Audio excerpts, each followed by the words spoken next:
राधे राधे दोस्तों, हमारे चैनल में आपका स्वागत है। आज हम आपको विक्रम और बेताल भाग 7 स्त्री का पति कौन कहानी सुनाने जा रही हूँ। कहानी को पूरा अंत तक सुनिए और हमें कमेंट करिए कि आपको यह कहानी कैसी लगी। तो चलिए कहानी को सुनाना शुरू करती हूँ। धर्मपुर नाम की एक नगरी थी। उसमें धर्मशील नाम का राजा राज्य करता था। उसके अंधक नाम का दीवान था। एक दिन दीवान ने कहा, महाराज, एक मंदिर बनवाकर देवी को बिठाकर पूजा की जाए तो बड़ा पुण्य मिलेगा। राजा ने ऐसा ही किया। एक दिन देवी ने प्रसन्न होकर उससे वर मांगने को कहा। राजा के कोई संतान नहीं थी। उसने देवी से पुत्र मांगा।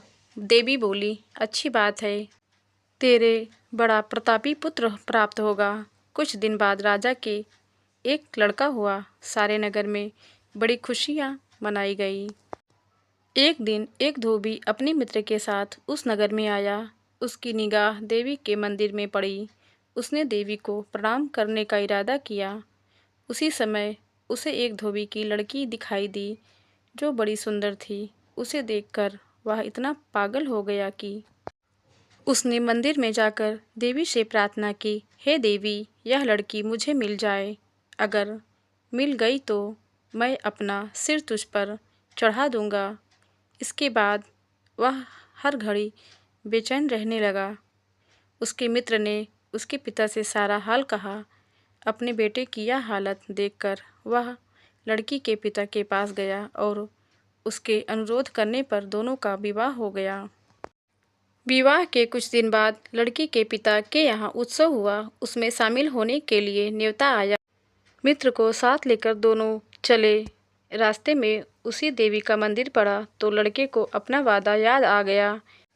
उसने मित्र को स्त्री को थोड़ी देर रुकने को कहा और स्वयं जाकर देवी को प्रणाम करके इतने जोर से तलवार मारी कि उसका सिर धड़ से अलग हो गया। देर हो जाने पर जब उसका मित्र मंदिर के अंदर गया तो देखता क्या है कि उसके मित्र का सिर धड़ से अलग पड़ा है। उसने सोचा कि यह दुनिया बड़ी बुरी है।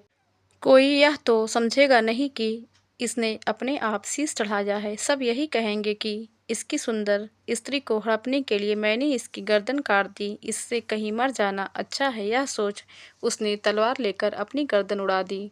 उधर बाहर खड़ी खड़ी स्त्री हैरान हो गई तो वह मंदिर के भीतर गई। देखकर चकित रह गई। सोचने लगी कि दुनिया कहेगी यह बुरी औरत होगी, इसीलिए दोनों को मार आई। इस बदनामी से मर जाना अच्छा है।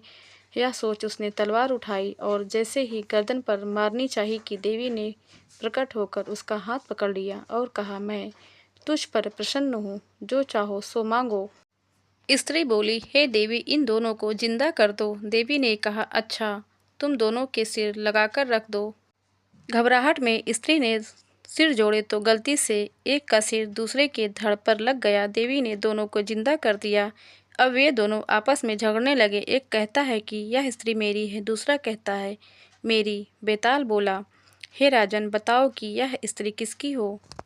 राजा ने कहा, नदियों में उत्तम गंगा, पर्वतों में सुमेरु, वृक्षों में कल्प वृक्ष और अयंगों में सिर। इसीलिए शरीर पर पति का सिर लगा हो वही पति होना चाहिए। इतना सुनकर बेताल फिर पेड़ पर जा लटका। राजा उसे फिर लाया तो उसने 7वीं कहानी कही। दोस्तों, आपको यह कहानी कैसे लगी आप हमें कमेंट करके ज़रूर बताएं। अगर आप हमारे चैनल पर नए हैं तो हमारे चैनल को सब्सक्राइब करके बगल में घंटी का बटन ज़रूर दबा लें ताकि कहानी की हमारी नई वीडियो आप तक सबसे पहले पहुंचे। वीडियो को लाइक करें, शेयर करें और कमेंट करें। कहानी वाली वीडियो देखने और सुनने के लिए आपका धन्यवाद।